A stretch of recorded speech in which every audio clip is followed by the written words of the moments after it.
ce jour dédié pour la Refoua Shema de Ora Viva Bat Michal Bezrat Hashem. Donc on a étudié les Birkot HaShachar, les bénédictions du matin. Qu'est-ce qui se passe si quelqu'un il a fait sa prière et il a oublié les bénédictions du matin? Alors il peut les faire encore. Il y en a qui dit qu'il peut faire que les 3 premières heures de la journée, il y en a qui disent qu'il peut faire jusqu'au coucher du soleil. À part 2 bénédictions, qui sont Elokai Neshama Shantabi Tehora. Si on a fait la prière, on ne peut plus le refaire. Pourquoi? Parce que la deuxième bénédiction de la prière, c'est Baruch Ata Hashem Mechaya Metim, qui ressuscite les morts.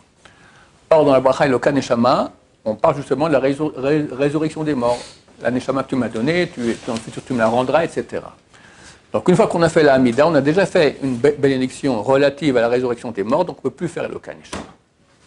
Deuxième bénédiction qu'on ne peut pas faire après la Hamida, c'est Birkot HaTorah. Il y a 2 bénédictions qu'on fait après Birkot HaShachar, qui sont très importantes. On va étudier ce sujet-là la prochaine fois, Ben Neder. Ce sont les bénédictions de la Torah. On n'a pas le droit de parler de Torah. On n'a pas le droit d'écrire de la Torah. On peut penser de la Torah, mais sans lire dans un livre. Et même lire dans un livre sans rien, on n'a pas le droit tant qu'on n'a pas fait les bénédictions de la Torah. Le matin. Quelqu'un a oublié. Et ça rappelle après qu'il a fait déjà la prière, trop tard. Pourquoi? Parce que la bénédiction qu'il y a juste avant Kirat Shema, c'est une bénédiction de Torah. Abatolam Avtanu, etc. On parle que Dieu nous a donné la Torah.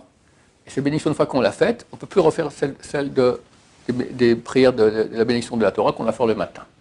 C'est pour ça que si quelqu'un maintenant, tout à coup, au milieu des psuks et des imra, il se rappelle qu'il n'a pas fait les Birkot HaShachar. Quand il arrive à Ishtabach, il n'a pas encore commencé Yotzer, il s'arrête et fait là-bas au moins ces 2 bénédictions. Elokai Neshama Shantabi et les Birkot HaTorah.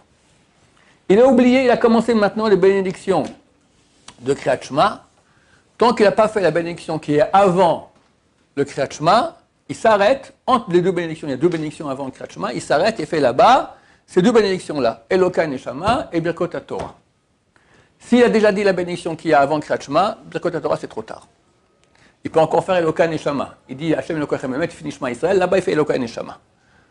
Bien qu'on ne peut pas parler dans ces régions-là de la prière, c'est interdit.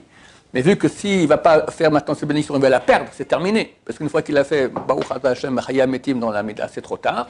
Il peut la faire ici, avant la Hamida. Maintenant, Birkot HaTorah, on le fait le matin. Si on a dormi pendant une demi-heure couché, peu importe si c'est dans un lit, si c'est par terre, sur un matelas, sur un banc, d'accord, que tu as dormi une demi-heure couché la nuit, dès que tu te réveilles, même au milieu de la nuit, tu veux étudier la Torah, il faut faire Birkot HaTorah. Quelqu'un qui se lèvera, par exemple, on va dire, à minuit et demi, il veut faire Tikkun Chatzot, d'accord, il fait Birkot HaTorah. Après, de nouveau, il va aller dormir, il a dormi une demi-heure pendant la nuit, quand il se relève, il refait Birkot HaTorah. Parce qu'une demi-heure de sommeil la nuit couché, ça arrête l'effet de cette bénédiction, il faut la refaire. S'il dort le jour une demi-heure, alors il ne peut pas la refaire, mais c'est bien de la dire en pensant, après qu'on a dormi une demi-heure durant le jour. On verra le reste de ces lois-là la prochaine fois. Baruch Adonai, l'olam, amen, amen.